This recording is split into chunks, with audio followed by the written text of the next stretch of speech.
Ça parle français dans mes oreilles. Votre rendez-vous interculturel avec la communauté francophone à Halifax, présenté par l'Alliance française. Bonjour à toutes et à tous, et bienvenue dans un nouvel épisode du balado « Ça parle français dans mes oreilles » de l'Alliance française à Halifax. Je suis Noel, et je vous retrouve aujourd'hui pour la suite de ma conversation avec Christine Martel, musicienne et auto-interprète bilingue de la Nouvelle-Écosse. Si vous n'avez pas encore écouté la première partie, je vous recommande de commencer par l'épisode précédent pour profiter pleinement de l'échange. Pour celles et ceux qui sont de retour, merci d'être là. Et on reprend exactement là où nous nous étions arrêtés. Bonne écoute! C'est vrai. Alors, on arrive à la musique. Comme je l'ai dit au début en te présentant, tu es musicienne de la Nouvelle-Écosse. Tu es notamment auteure, compositrice, interprète bilingue. Et tu as à ton actif, corrige-moi si je me trompe, mais 2 albums en anglais. C'est ça? Et depuis février ou mars dernier, il me semble. Mars, exactement. Un album en français, complètement en français, qui s'appelle « Allume mon courage ». C'est vrai, oui, merci. Alors, j'aimerais te poser... tout d'abord, juste pour commencer, d'où te vient, je sais que tu nous as un peu parlé de ça avec ton grand-père et tes origines, mais j'aimerais qu'on explore un peu plus cette question, d'où te vient cet amour pour la musique? Est-ce que c'est quelque chose que tu as toujours eu depuis toute petite? Oui. Mes parents m'ont dit que comme je dansais, je chantais avant que je pouvais parler, comme c'était juste une partie de moi. Puis je pense que c'est une partie de beaucoup de monde. On chante avant qu'on parle. Vraiment, c'est pour tout le monde. Mais pour moi, ça a comme resté vraiment important. Puis je pense pour moi, quand j'ai déménagé à la Nouvelle-Écosse... Mais non, attends, je saute un petit peu. C'était tout le temps une partie de ma vie. Comme même à l'école, j'ai joué la trombone, j'étais dans les pièces de théâtre, je chantais dans la chorale. Je sais pas, c'est toutes sortes de manières que je pouvais avoir la musique dans ma vie, je le trouvais. Puis quand j'ai déménagé à la Nouvelle-Écosse, j'ai découvert les auteurs-compositeurs dans la région. Il y a une richesse ici à la Nouvelle-Écosse. Wow, j'étais vraiment impressionnée. Puis c'est dans ce temps-là que j'ai commencé à écrire des chansons. C'était la première fois vraiment dans mes vingtaines.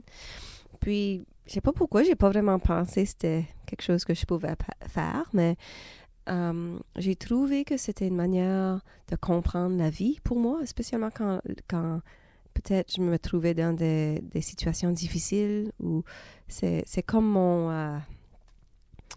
tu vas falloir m'aider de nouveau. C'est comme mon diary. Un journal? Mon journal, ouais. Merci. Mon journal de m'exprimer. Puis, j'ai commencé à partager des chansons, juste à des open mic alentour. Puis, le monde connectait avec mes chansons. Puis ça, c'était une autre expérience. C'est une expérience d'écrire puis chanter pour toi-même. Mais là, pour le partager, ça devient quelque chose d'autre. Puis c'est une autre expérience. Puis là, j'ai trouvé toute une autre communauté. C'était vraiment intéressant. J'ai trouvé qu'écrire et partager la musique était vraiment spécial. Puis c'est quelque chose que je voulais continuer. Et comment t'es venue l'idée d'écrire en français, de chanter en français? Parce que c'était un changement, hein? Un gros changement, oui. Mais l'idée de ça, je pense... Mes enfants étaient jeunes dans ce temps-là, puis je me sentais comme je les ai fait... Comme je n'ai pas partagé la langue avec eux quand ils étaient jeunes. Mon mari ne parlait pas français, il n'y avait pas beaucoup de français dans ma vie dans ce temps-là, puis je me sentais mal. Puis, dans ce temps-là, il y avait une couple d'autres artistes dans la région qui commençaient à partager des chansons en français, comme mon amie Laura Ray. Elle est une artiste de Dartmouth, auteure, compositrice, puis réalisatrice aussi. Puis mon ami Trevor Murphy, lui, il commençait à partager des chansons en français aussi. Alors, on commençait à avoir la conversation, puis je voulais pas perdre la langue. Je savais ça. Alors, une journée, je me rappelle, j'ai dit, je vais essayer ça. Je vais essayer d'écrire une chanson en français. Puis c'était juste une idée. J'avais pas un rêve dans ce temps-là de lancer un album ou lancer une carrière dans la scène francophone, mais je voulais juste l'essayer.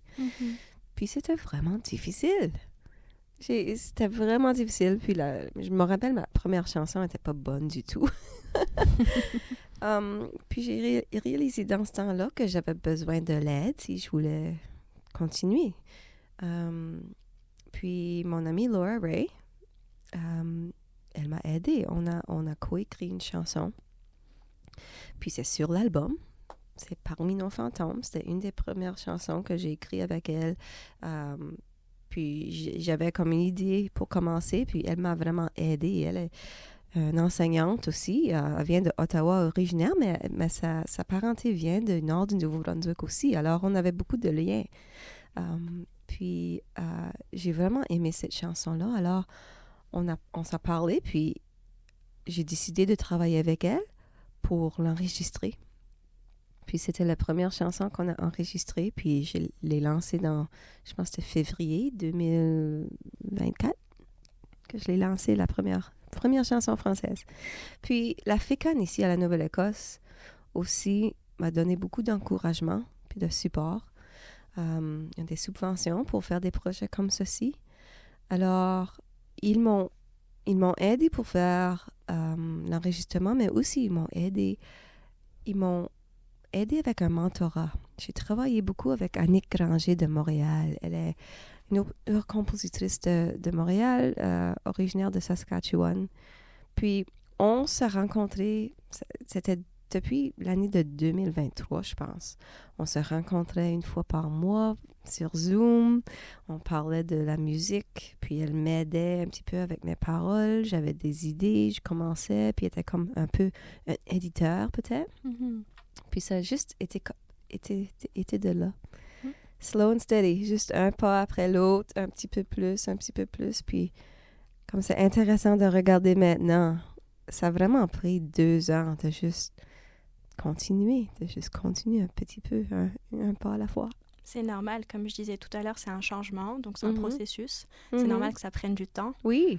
Et puis, moi, je trouve que c'est génial que tu aies pu avoir de l'aide de la communauté, de tes amis, d'autres artistes, comme tu dis, pour affronter ces défis.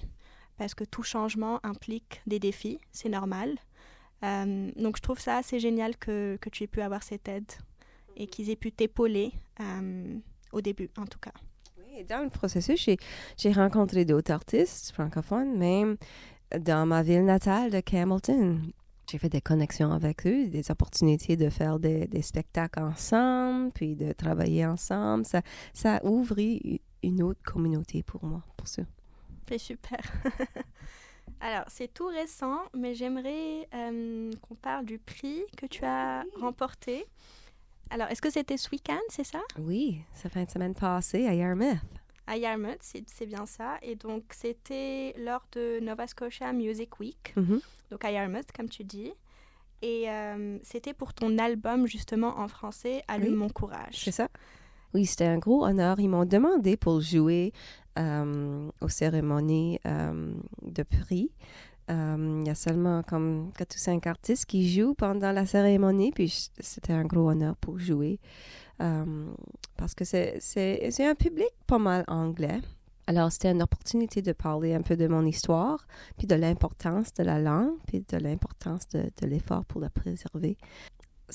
Oui, j'étais vraiment contente pour voir que j'étais nominée pour eux, mais pour gagner le prix, ça signifie beaucoup pour moi.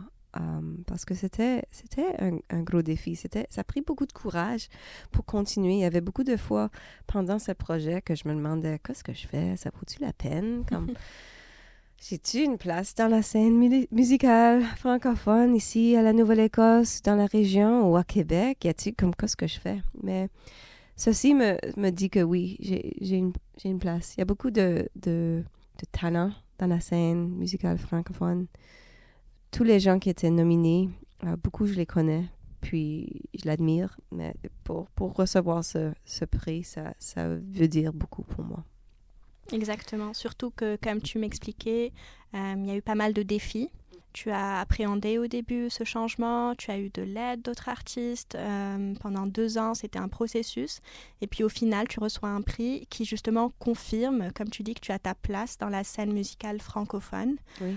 J'imagine que ça a dû être émouvant, mais comment tu l'as ressenti, ce moment quand tu étais sur scène ou alors quand tu étais assise et qu'on a annoncé ton nom et que tu avais remporté le prix? Comment tu l'as vécu? Mais ça me sent, pas pour être trop confiante, mais comme ça sentait bien, comme je le mérite. C'est génial d'entendre ça. Oui. Ça me fait plaisir. Comme les prix, ça veut pas dire tout. C'est une expérience intéressante parce que c'est par vote par les membres de Music Nova Scotia. Alors, c'était 7 fois que j'étais nominée pour des prix avant ceci. Ceci, c'est mon premier prix. So pour que ce prix soit le prix de l'Acadie, veut dire beaucoup aussi parce que c'était un projet un peu différent. C'était pas juste la musique. C'était cette redécouverte de la langue, redécouverte de mon héritage, trouver une autre communauté. À chaque fois que je me présente sur la scène francophone, puis j'ai besoin de parler dans un gros groupe qui sont plutôt français, puis je me doute, comme ça prend beaucoup de courage, puis à chaque fois je le fais. Bien sûr. Je me dis, ouf! Je me demande encore des fois pourquoi je fais ça, mais c'est important. Je ne sais pas pourquoi, mais c'est important. Oui, je sais pourquoi. C'est une partie de mon héritage. Puis aussi, dans le processus, j'ai découvert que j'adore la langue. C'est difficile, puis je me trompe encore des fois, puis je me trompe sur les verbes, puis les mots, puis le français, c'est pas facile, mais j'adore chanter en français. C'est vraiment joli. Ça va bien avec ma voix douce aussi. C'est juste une différente expression, une différente manière de s'exprimer. Puis j'adore ça, c'est une partie de moi. Je veux partager. Exactement. Et puis, je te ramène à ce qu'on disait tout à l'heure sur l'effort intentionnel. Tu vois, l'effort porte ses fruits. Quelque part. Oui. Tu as fait un effort intentionnel de réintégrer le français dans ta vie au quotidien. Tu l'as non seulement réintégré au quotidien, mais aussi à ton art, à ta musique. Et puis au final, tu remportes ce prix. D'ailleurs, félicitations. Merci beaucoup, merci. Je me souviens, il y a quelques années, j'avais lu un article de Nicolas Prentice dans Courrier International. D'ailleurs, je te conseille cet article, je pense que tu pourrais le trouver très intéressant. Okay.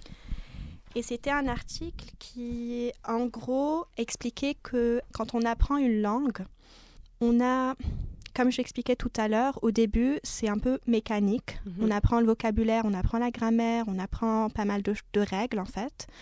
Mais qu'au fur et à mesure, ça devient un portail vers une culture. Puis, éventuellement, ça te permet de découvrir de nouvelles facettes de ton identité ou de ta personnalité, tu vois. Même quand c'est pas tes origines et ta langue natale, même quand c'est une langue qui, a priori, est loin de ta culture et de tes origines, au fur et à mesure, si vraiment tu es intégré dans cette culture, si tu aimes vraiment, si peut-être tu vis dans ce pays-là, tu peux découvrir de nouvelles facettes de ta personnalité. J'ai trouvé ça très intéressant comme article. Je te le partagerai si ça t'intéresse. J'aimerais ça. Mais ça m'a fait penser, en fait, à toi, parce que dans ton cas, je trouve que c'est d'autant plus pertinent parce que tu as redécouvert ta langue et tes origines à travers ta musique. Et donc, ça m'a amenée à me demander, est-ce que tu ressens une différence entre ta musique en anglais et en français? Je sais que tu as un peu parlé de ça brièvement, juste là, mais j'aimerais qu'on explore un peu plus cette question, si ça te va. Oui, je trouve que c'est différent. Juste, comme si tu écoutes, juste ma voix est complète. Je trouve que c'est différent. Mais aussi mes paroles, je trouve que je peux être un peu plus vulnérable en français parce que le monde, mes amis ou mon mari ou les gens dans ma vie ne peuvent pas comprendre, ou je pense. Mais je trouve que c'est beaucoup plus doux. Puis c'était une manière différente de m'exprimer. Comme j'ai dit ça avant, que j'avais besoin de penser en français. Je ne pouvais pas juste traduire. Alors, c'est juste une différente manière de s'exprimer. J'utilise encore beaucoup dans mon écriture, c'est beaucoup plus... je perds le mot. like sensory-based, les sens. Tu veux dire des expressions ou basées sur les 5 sens, oui, mais oui, est-ce que c'est des... comme ça. Sensorielles, peut-être? Oui, sensorielles, Okay. merci. Tu vois, on cherche tous les deux les oui. mots au final.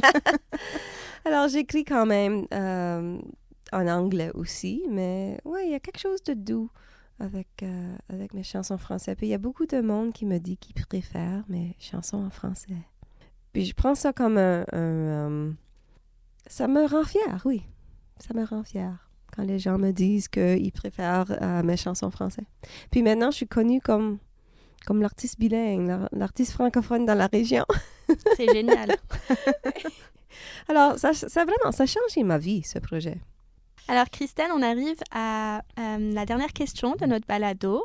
Donc, c'est une question que je pose à chaque invité de notre balado. Et c'est une question qui est en rapport avec la thématique ou le thème de notre balado, qui est la francophonie.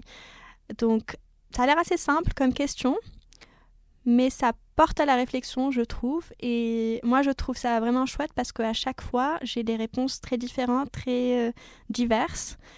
Parler français, qu'est-ce que ça signifie pour toi? Quelle place ça occupe dans ton quotidien? Que ça signifie pour moi? C'est comme que je pense encore à ma grand-mère. Ça signifie mon héritage, ça signifie mon identité. Je pense à ma jeunesse. C'était la première langue que j'ai appris quand j'étais jeune. Alors, je pense beaucoup à ça, ma mère, ma grand-mère, quand j'étais jeune, puis la sécurité de le temps-là, puis l'amour, puis la fierté, puis je peux voir ma grand-mère danser maintenant, puis rire, je peux l'entendre rire. Alors, pour moi, c'est ça. Ouais, comme un exemple, hier, mon fils puis moi, on faisait la lessive, puis j'ai dit, on va juste parler français pendant l'heure. Puis on a juste parlé français. Puis ma petite fille, elle commence seulement à apprendre la langue, puis elle était assise avec nous, puis on a juste parlé, puis je sais que ça va faire une différence pour eux. Puis c'est une habitude. C'est sûr, c'est sûr. Puis encore, ça l'intègre à leur quotidien au lieu d'être une langue, à défaut d'être une langue qui est pratiquée juste en classe, par exemple, ou dans des milieux spécifiques. Exactement. Donc, bien sûr que ça va faire une différence. Bah, écoute, Christelle, merci beaucoup. J'ai pris beaucoup de plaisir à apprendre à te connaître aujourd'hui. Oui, merci beaucoup, Noah. J'ai trouvé ton histoire, ton parcours, ta redécouverte de tes origines, de la langue, à travers la musique, très inspirante, très intéressante. Je suis très contente d'entendre que tu es fière de tes accomplissements. Tu devrais l'être. Ce n'est pas rien. Et je suis sûre que beaucoup de personnes qui nous écoutent aujourd'hui vont, comme je disais, ou s'identifier à ton parcours ou le trouver extrêmement intéressant et inspirant surtout. Merci. Donc, merci beaucoup d'être venue. Merci d'avoir pris le temps de venir me voir et de me parler aujourd'hui. Merci, un plaisir. On arrive donc à la fin de la deuxième et dernière partie de cette conversation avec Christelle. Merci infiniment d'avoir été au rendez-vous pour ces 2 épisodes. Si cet échange vous a plu, n'hésitez pas à partager notre balado autour de vous. Belle journée! En attendant, on vous laisse avec un extrait de « Allume mon courage » de Christelle Martel, disponible sur toutes les plateformes. Allume mon courage, les chandelles de mes pensées, les silhouettes de mon esprit. Dans le foyer de mon cœur.